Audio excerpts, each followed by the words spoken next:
Kowe iki goblok kok tenan. Mundur ana? Ya, mundur. Ning aku wis weling karo kowe aja gawe masalah. Ora, aku mung arep takon karo Sinuwun Prabu Darmakusuma. Ya, Masalahe apa kok Sinuwun Kresna kuwi pengen nyilен ngambil pustaka Jamus Lima Sada? ya. Sing tata krama lho. Siap. Ya. Nuwun sewu Sinuwun. Iya, Bagong eneng apa? Ajeng nyuwun prisa. Arep takon apa? Sinuwun Darawati nyuwun ngambil pustaka Jamus Lima Sada kangge menapa? Dinggo tumbal wadaling praja ing Ndhuwarawati. Ingkang wigati bakal kinarya tumbal wadaling praja Bagong. Nuwun sewu, kanggo tumbal Darawati kenging napa? Kena pagebluk. Akeh kawula ing esuk lara sore mati, sore lara esuk ketiwasan Bagong. Pun kula tampa pangandika sampeyan. Ning niki kula entuk ngrembug perkara Sinuwun Darawati napa mboten? Ya wis sakarepmu Panakawan. Nek entuk ajeng kula jelaske. Nek mboten napa-napa, kula nuwun Pak. Palilahipun Sinuwun Prabu Darmakusuma, jalaran panjenengan menika nuwun sewu, Nalendra negari Ngamarta ingkang jenang wenang jenange bor dhateng kawontenan Datulaya. Sira matur apa Bagong? Namung atur keterangan. Iya, matur keterangan sing kepiye? Nuwun sewu nggih. Pegebluk utawa welaking Jawata. Niku nuwun sewu, niku diparingke sing gawe urip dhateng papan sing pancen menungsane niku ora iso dikandhani. Tegese kon manembah ora gelem manembah, kon tumindak apik ora gelem tumindak apik.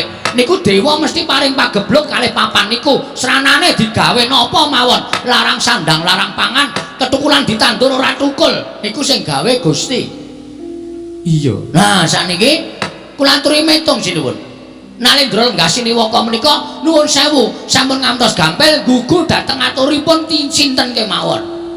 Mboten mawas menapa menika pepunden, mboten mawas menapa menika Nayaka lan Punggawa, kudu dipetung nganggo nalar sing ganut.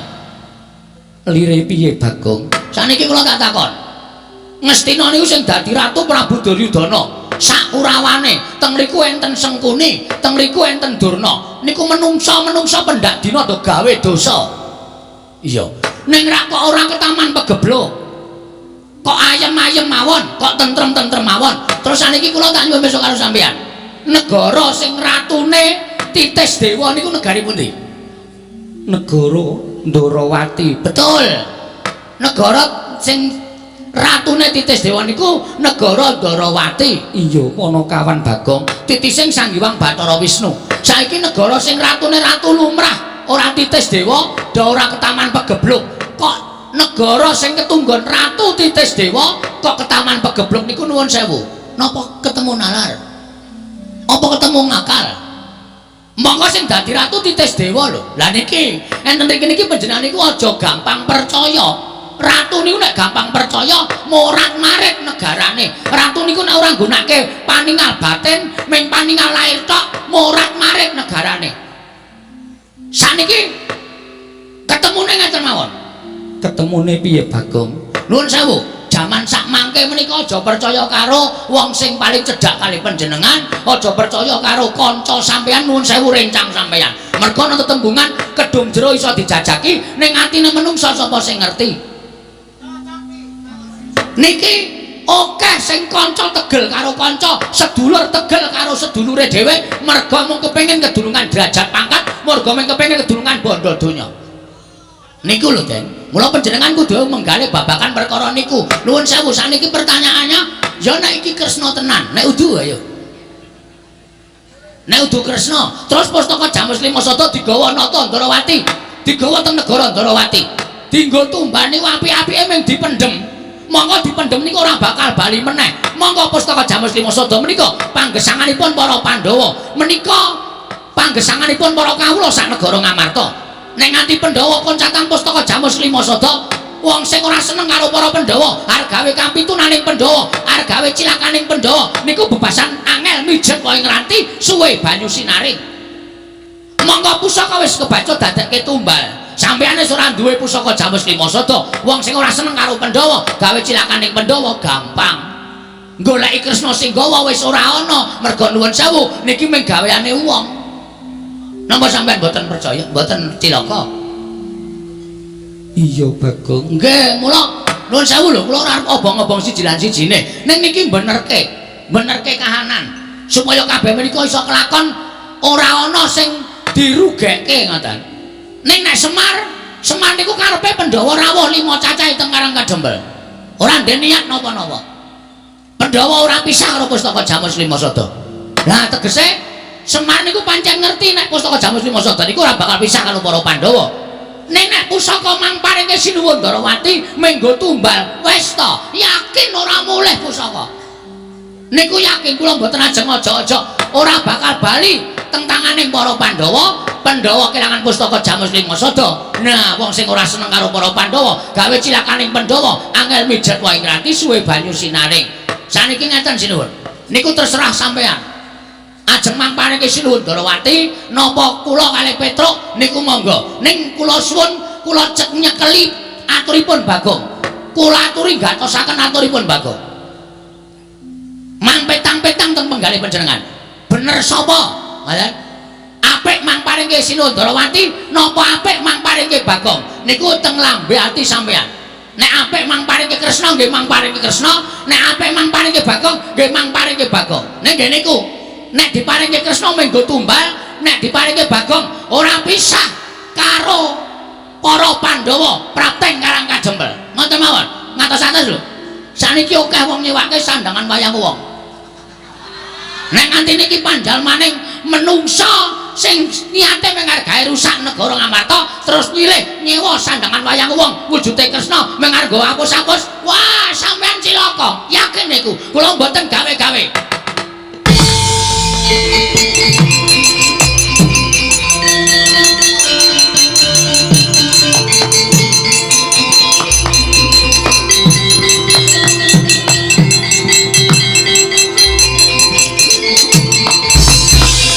Panus maring jajalan sekertane bawura iblis lanat. Bagong.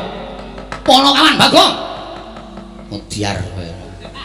Aku ora iso omong karo kowe to, rasa sok gawe masalah. Ora sok gawe perkara. Lho. Kowe ngunek-unekke Sinuwun Darawati kakange nesu. Terus? Kowe kakange sapa? Kakange Bagong. Kakange nesu kok kakangku ora nesu? Anggo ngopo aku nesu kewan karo kowe? Dewangi terus. Ponokan Bagong. Wonten dawuh. Aku tak takon karo kowe gak wangsul ngopi takon kok pertitis. Derajatku ya apa? Derajatku ya apa? Batur, kok ngene kok ratu. Nggih batur lho ya Ponokawan. Ponokawan ki papane ngendi? Teng isor. Kula menika namung kere, kula menika namung gedibal 17. Ing atase derajatmu ki wing batur kok dlangap-dlangap ucap Pandrawati kaya grojogan. Kowe wani nyes Mananata Darawati kuwi adikku lanang. Terus. Wah aku diwangi terus. Aku suwe-suwe tratapane. Terus wae wangsulan ora apa-apa. Nuwun sewu, kula niku mboten ajeng wantun, kula niku mung nglereske. Kula niku mung benerke, ning cocok mboten. Nek Pustaka Jamus Lima Sada niku ajeng dipeta teng Darawati nggo tumbal niku men dipendhem. Nggih to? Monggo nek dipendhem niku ora bali. Kula ngemutke Sinuwun Prabu Darma Kusuma aja nganti gampang maringake Pustaka Jamus Lima Sada. Napa kula ngenten iki salah? Salah. Salah kula nggih napa? Kowe salah ora nyawang karo derajatmu. Nuwun sewu, Mas. Saniki kula tak takon, sampeyan niku titahe sapa? Titahe sing gawe urip. Kula ya titahe sing gawe urip. Kowe karo aku ki padha, Mas. Sing bedake mung derajat karo pangkat. Ngoten. Nek di mata Tuhan kita itu sama.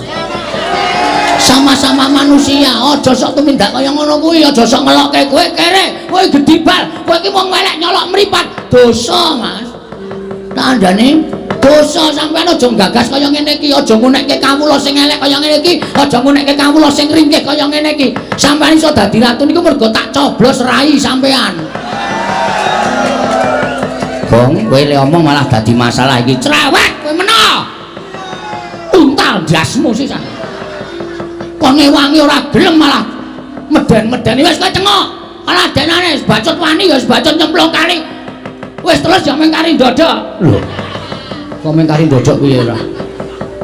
Sampeyan ngunanake karo Bagong kleru. Napa kula kluput? Kula ngemutke ratu Gusti kula. Napa kula kleru? Kula ngemutke ratu Gusti kula. Prabu Puntadewa niku ratu Gusti kula. Nek ratu Gusti kula enten napa-napa nganti cilik lara gedhe mboten wonten terus sing mbayari kula ben sasi sapa? Kula wajib ngemutke ratu Gusti kula sing kleru. Apa kaya ngene iki dianggep salah? Salah perkara derajat pangkat derajate nggo endi pangkate nggo endi. Kula takon karo sampean. Sapa-sapa arep digetak, sapa-sapa arep digetak. Dumeh dadi ratu galak. Tangger iki yo saiki ayo. Muni yo. Ombo-ombonan cangkem. Ombo cangkemku kasih. Sero suaraku kok. Lho ora lho iki tenanan. Sing tau nek kowe meneng wae kok kakange nesu-nesu iki ngopo? Mergo aku tresna karo adikku lanang. Terus?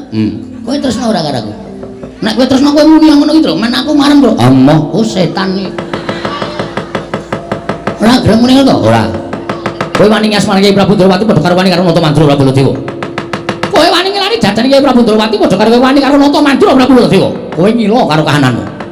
Ing ngatasi Semar Rohani balon kayangan iki Semar iki derajate apa? Coba aku tak takon. Semar iki derajate apa? Aku tak takon kok wani bangun kayangan. Kowe ora gagat kok kowe iki ora ngerti sejarah iya, Mas. Lho, kowe ora basa karo aku. Tak basanono wong sampeyan wis ora ngajeni karo aku. Sampeyan karo apa dadi Nalendra, nek karo para kawula ngajenono. Kowe aja gleleng dadi ratu kowe. Kowe aja gaya dume lungguh kursi sing dhuwur. Ning aku nek gelem nglumpukke masyarakat tak jak demo telung kejeping paningal rubuh saka kursimu kowe. Aja sak unek-unekke masyarakat cilik kaya ngene iki tandane. Sampeyan iso gedhangkrang sila tumpang ning kursi iki mergo tak coblos, mbaya sembodo. Biyen sampeyan ling mbeseli aku pira tak kon dadi tim sukses, ha? Karo tok janjen-janjeni kene iki sesuk tak bangun aspal, tak aspal kene esuk sak tak cor, kene esuk tak naik toilet. Kabeh ya mung telek. Nek magang iki kaya janjine kaya dara kekalangane nek wis dadi lali micek mripate. Wong sabar kok. Ora sabar ana ngene iki. Ora wedi lho sawa-sawa terus. Ya wis. Aja tak eleke. Ya. Aku meleh to. Lah ya engko gampang. Tanggo bengok-bengok sedelo wis teng krujuk ya wonten. Ya ora usah bengok-bengok ora. Mau mangan urang. Oh. Glepunge tok ya ora apa-apa. Lajeng napa sampean? Arep pripun? Lajeng takon ngejak apa sampean?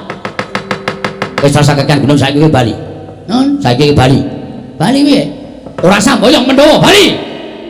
Ora wedi karo aku. Ora wedi karo aku. Yen nganti aku iku nesu, ana para kawan tak glandang nenggala, kowe mati. Salah, sampean salah. Salah, Mas. Pati uripe Bagong ora ning tangane Baladewa. Apa kowe punane sing gawe urip apa piye? Hah? Mulane aku nang ndi-ndi iki ora tau klamben, mergo aku wong ora tau wedi mati. Mati uripe manungsa iki ora gumantung karo kahanan apa wae, ning gumantung karo sing gawe urip. Arepa sampean duwe nenggala, arepa sampean membanggakan apa Gong? Bahwa nenggala niku ampuh niku ora tumrap sampean.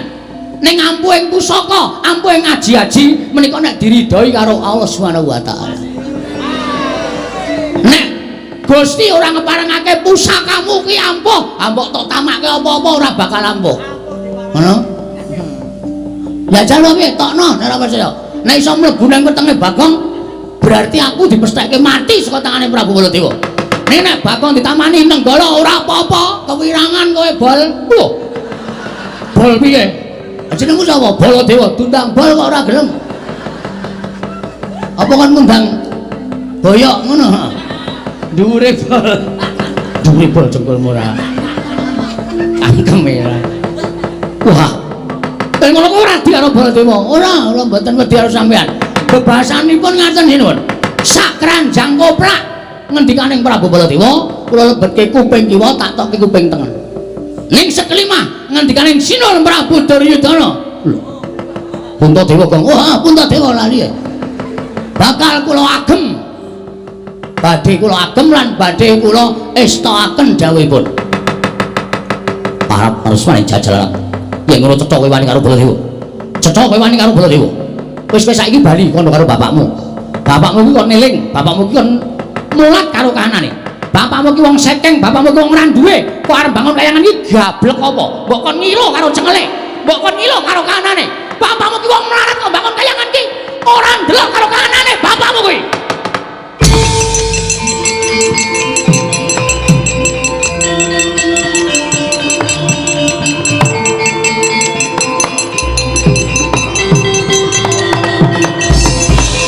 Gong, nganggo sopan lho. Kok njur ngadeg metenteng ngarepe Prabu Baladewa, Tru? Iki wis kliwat ukuran menungsa iki. Tegese piye? Sing dinyak udu aku neh, ning babe. Babe sapa? Babe Semar. Ayah. Lho. Ame Bagong kok nyebut kok ayah ora. Bapak Semar. Bapak ki wong sing paling tak hormati, Tru. Piyai sapa ngendikake, bapak ki tangan tengene sing gawe urip. Mula sapa sing wani karo bapakne kuwi bakal entuk hukum sing ora ana pangapura selawase urip. Siji, bakal nampa rekoso uripe, angka loro lawanging kanugrahan ditutup. Wong urip ning donya iki nek lawanging kanugrahan ditutup, arep ngopo wisan? Wis ora duwe pengarep-arep apa-apa. Mula nengani bapakku dieceh karo Ratu Mandura sing jeneng Baladewa iki. Baladewa iki aku ora trima to. Gong iki malah dadi geger kriwikan, dadi grojokan, geguyut, dadi tangisan. Nek kowe ora wani mulya. Mulya lho. Kalakonane dhewe nang kene. Edan malah nyemprot-nyemprot idune. Aku ora ngraup to. Hus. Prabu Baladewa. Piye? Kowe aja sak kepenakmu dhewe ngonekke aku. Rada mundur sik, Pun. Iya. Mundur apa tak nesoni? Iya. Nek ngene iki ra wedi sapa-sapa. Karemu piye kowe ngonekke aku kaya ngono? Karemu piye kowe ngonekke bapak? Meleh mripatmu kowe. Kowe ngonekke bapak wong sekeng gedhi bal 17, wong elek nyolok mripat, tok sawang saka ngendi, ha? Aku wis ra nggo basa-basanan karo kowe. Percuma kowe tak basani. Wong kowe iki duwe derajat, duwe pangkat. Ning kowe ora ndek unggah-ungguh, ora ndek tata krama. Kowe ora mbasani karo Bagong. Monggo kudune kowe basa karo aku. Tuwa aku mbangane kowe, ning kowe batur, ning aku wong tuwa. Gong ben pokoke kudu tak luwih seru pokoke. Ana seru volumenku tak gedheke. Terus saiki kowe ngecek karo bapak wong sekeng. Tak tonton saka ngendi aku tak takon. Kowe takon wong semene iki sing do kerep ndelok wayang. Kowe ngerti nek bapak iki ora wong kene, bapak iki dewa. Sang Hyang Ismanta ya, Tru. Ismaya, ha? Ismaya. Ismanta apa Ismaya? Ismaya. Kuwi Ismanta tukang cukur. Ha iya. Sang Hyang Ismaya kuwi kakange Bathara Guru. Apa ta sambabe bapak kok medhun ning jagat? Sebabe apa, Tru? Ambo. Mugi ora donge kok dane arep nerangke ora. Mergo bapak iki gandrung karo kerukunan lan katentreman. Bapak gandrung karo keayeman. Bapak gandrung karo kerukunan ana ing jagat moh dadi dewa. Bapak iki nek gelem dadi dewa kae ning kayangan paling dhuwur. Kae bintange 3. Saiki kok iso ngonekke bapak iki wong kene. Saiki tak takon, asalmu saka ngendi to, Mas? Hah? Kowe saka negara Mandura. Ning kowe mbiyen iki disingitke nang Widara Kandang, diakoke anak Demang. Kowe mbiyen jaman nom-nomane mikul garu, mikul ruku, golek ramban, golek suket. Nggo makani wedhusmu ning Widara Kandang. Bareng saiki kowe dadi ratu kok glelengmu minta ampun to, Bol. Mbok yo sadar diri. Kowe iki asale saka desa. Wong iki aja ninggal karo lanjarane. Wong iki nek ninggal asal mula bukane duwe derajat ora suwe, duwe pangkat cepet tetel, duwe bondo donya asat saben dina. Lho tenan aku ora goro, ya, Tru? Heeh. Hei, bali ngono. Saiki ngene, aku wis kesel nyuwara iki. Sermu piye aku tak takon? Lho, sermu piye? Karepmu apa? Aku manut. Aku kasar ya wani, alus ya wani, padangane wani, petengane apa meneh? Lho, nantang petengan. Wah, santai tenan kowe. Tak leboni linggis, tak leboni wesi, tak leboni paku, tak leboni saking wesi wetengmu. Genep setahun kowe buka toko besi. Wong disantet kok malah buka toko besi ra ya seneng malah ora. Ayo ngopo? Iblis. Ayo metu Jawa. Nek pancen wani karo Baladewa, ditenter sepuro kekuatane Bagong. Oke, ora nek kene papane wong nete. Metu Jawa. Gelandang negara kene ngadepake. Ayo.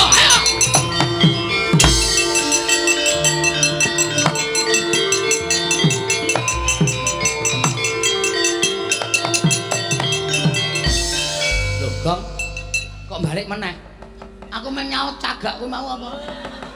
Set ngubeng ngono kuwi. Heeh. Wah angel ngene kon mikir ya, Tru. Heeh. Ora paham. Heeh. Bagong piye kabul kawusanane? Kula tak metu mawon mungsuh Prabu Baladewa.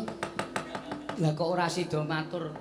Wis lak jame mungkin ndak dikira kewengen iki wis setengah 12 Tru. Ayo ngoyak Baladewa kok malah ning kono ya.